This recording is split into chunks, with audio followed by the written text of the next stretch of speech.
two words we're going to talk about today are clarity and detail, and what the differences are between clarity and detail. And we tend to use the word clarity a lot, and then I get a question back saying, well, does that mean it's more detailed or is it too bright? And same with detail. When you talk about detail, people can take that and say, well, if it's detailed, does that mean it's bright? Yeah, they do seem to go hand in hand. Yeah, it's hard to say. And I like the word clarity because it's not as used. Therefore, it doesn't equate to brightness. But then people don't really get it because it's not as much used. So now we're going to try to see if we can put the two together here in a coherent sentence. Well, they're related, and that's kind of the issue. Typically, when you get one, you have some degree of the other, but isn't always the case, and they are different things.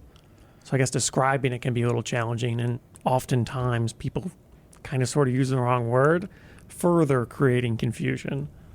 Well, like in video, I would think, like you can like over sharpen something and make it look more clear, but you're not adding detail. You know, right? The information's the information that's there. You're just over sharpening it, right? Yeah, I guess it's to some people looking at it, it looks more detailed to the point where it's over detailed, but that's not really detailed. There's no more you're physical just blowing detail. light on your friggin' people in your eyeballs, and it's overdone to the point where you could see granularity and edginess to things that really aren't. There's the detail. That detail isn't detail. It's noise, really, right? As you add sharpness, aren't you also adding noise in video? I think. Yeah, you could be, yeah. Doesn't it with the picture tend to look noisier when you over sharpen? Well, because you're seeing the noise. Because you're seeing the noise. Yeah, well, you're amplifying everything. You could exaggerate it. Yeah, it depends on what you're doing. And that's a part of detail, if you ask me, where you get too detailed, where now you're starting to hear things that it blows out the musical side of it. It's beyond the music.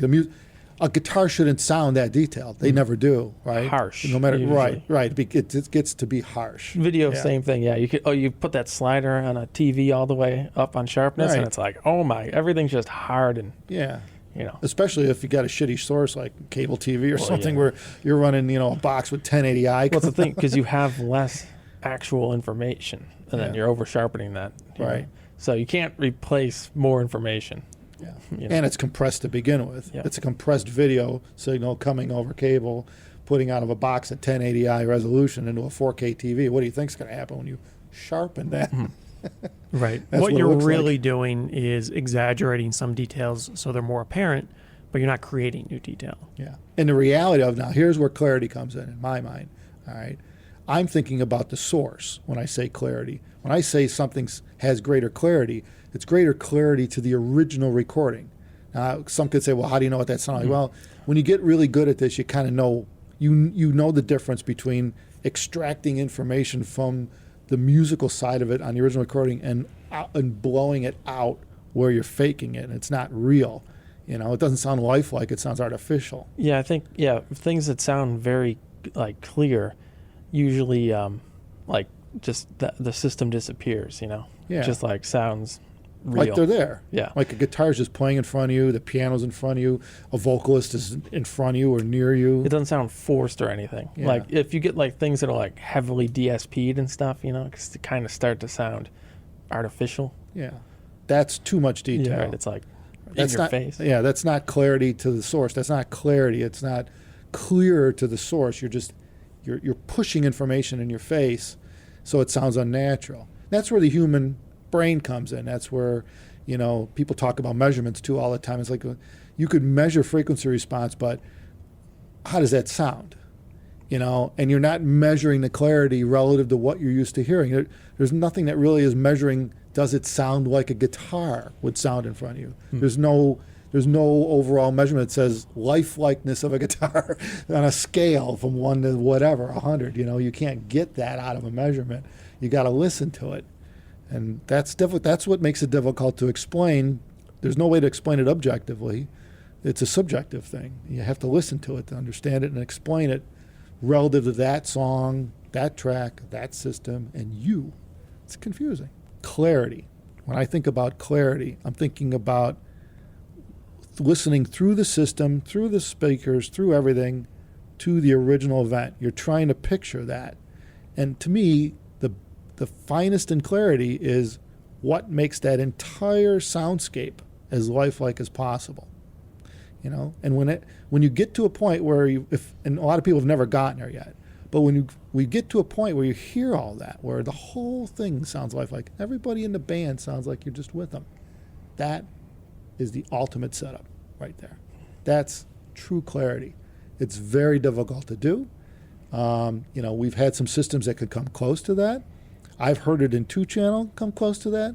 But it's a combination of things that have to come together to be right, and it starts with the source and ends with the amp and your ears and the headphone and the speakers, and it's difficult to do. So, when we use clarity, when we say really we're talking about clarity, we are talking about what it is that you're actually listening to, the actual music, that band playing. Yeah, I think that is kind of a good way to put it. Like like the best, most clear systems, you kind of forget that you're listening to music. You're like involved in it more. You forget you have headphones on usually. Right. When it's like, oh, this is a nice system. Yeah. Same with speakers too. You Yeah, forget same that thing. you're in a room with speakers. Right. The day that the speakers disappear, and people talk about this who've got a really, really well set up system.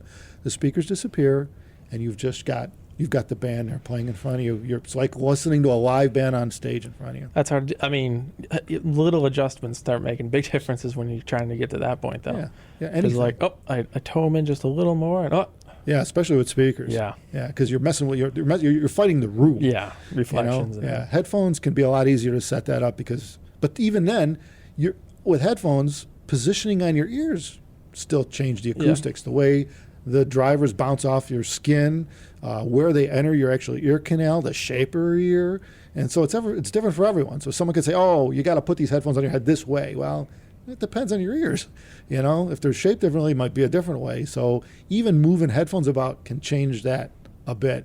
So to me, it's a honing in process where you're moving that about, get that right, get the sound stage right, and then obviously the electronics have to be good, the source has to be good. Well, I mean, especially 1266, it's essentially speakers on your ears, towing them in just like normal speakers and everything. Right. So, same kind of thing. And it boils down to the music too, like how good the recording was done. You see a lot of recordings that were done quite well, where it will have enough information in it, resolution, whatever you want to call it. There's enough information from the original recording the mic's picked up that the better you get at listening to it, the better the system gets, the more the information you flush out, which means the greater the clarity to that source, that original recording. Yeah, it helps to be listening to the same track for 30 years, on a bunch of different equipment. You're like, then you understand what it was actually in that original recording as you get better and better equipment. Yeah, and by the same token, there are some recordings that are older like that you'll reach a hard limit on resolution. You won't be able to hear further in the track because the original recording didn't have that information. It only gets so good. You might be able to change dynamics a bit with the recording. Put a 1,000-watt tube amp on a set of speakers. No, you don't get 1,000-watt tube amps, but you know what I mean. A bigger amplification, monoblocks, whatever. Same with headphones. Bigger amps, tend to bring out more dynamics from music. So you're forcing the bass better. To you, it sounds better. But the reality of it is, there's no more resolution or clarity to squeak out of the recording because it just wasn't there to begin with, or it was stripped away somewhere in remastering or who knows where, or whatever. So there are some recordings that only get so good. So you got to realize, like us, we have multiple recordings we use to figure out the level of clarity we're at within a system. We don't just use any one. And then of course when you find those, you find your favorites, that bring you to the clarity. Well, it helps you to determine if something sounds good or not a lot quicker when you're like, I've heard this 1,000 times. So you know what you come in with an expectation and see if you meet or exceed it. You already know the best you could do. Yeah. Question is, could you do any better? Yeah. No, I think the real question is, can you have clarity without detail, or detail without clarity? Yes. Kinda. Yeah. How's that work? Yeah. Yeah. Well, there's details in the clarity. Oh, that's Yes. very clear. Yes. Yeah. Yes. And those are the details you got to pay attention to. Mm. Without clarity, the details fake. It's like Oh. cranking up the contrast. We got some upscaling AI. AI clarity It's just detail. making up the detail. It's like a little There you knob. go. Right. Yeah. Yeah. Yeah. Sometimes noise could be confused with detail. High frequency energy mixed in with there, where you see, all kinds of ways, especially with the digital formats that everybody uses. That can be confused with detail. It puts a bit of a edge on the high frequencies, and it kind of adds like an artificial sparkle to everything. Mm. It's like over sharpening. Yeah, Right. kind of. But it's not real. And Right. Because I've seen some people, when you take that away, that noise away, they think it's quieter, the music's quieter, and it's less detailed. And it's because they're not used to not hearing the noise. If you can figure that one out. And you would call that clarity? That's clarity, right? Because the noise is gone. Now you've got greater, the noise is no longer masking the clarity. So the noise comes away. That false sense of detail that it generated is now gone. And now you can hear further into the mix. And now you work on other things. Now the noise is gone, you could work on greater clarity because of the noise was masking it before. Yes.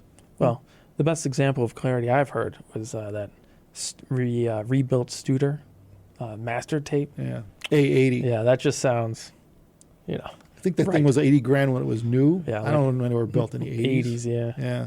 Yeah. But yeah, it just sounds nothing over sharpened. Right? Bruce Brown at Puget Studios used to spin the tunes years ago when we were doing shows. And yeah, that's the best source I've ever heard was an analog tape out of a completely rebuilt Studer. This thing has like slide-in module cards for it. It's a studio grade Studer. It's probably 150, 200 pound deck. But he had all the modules rebuilt, all new capacitors and all the power supplies. Anyway, bottom line is built to be like brand new again.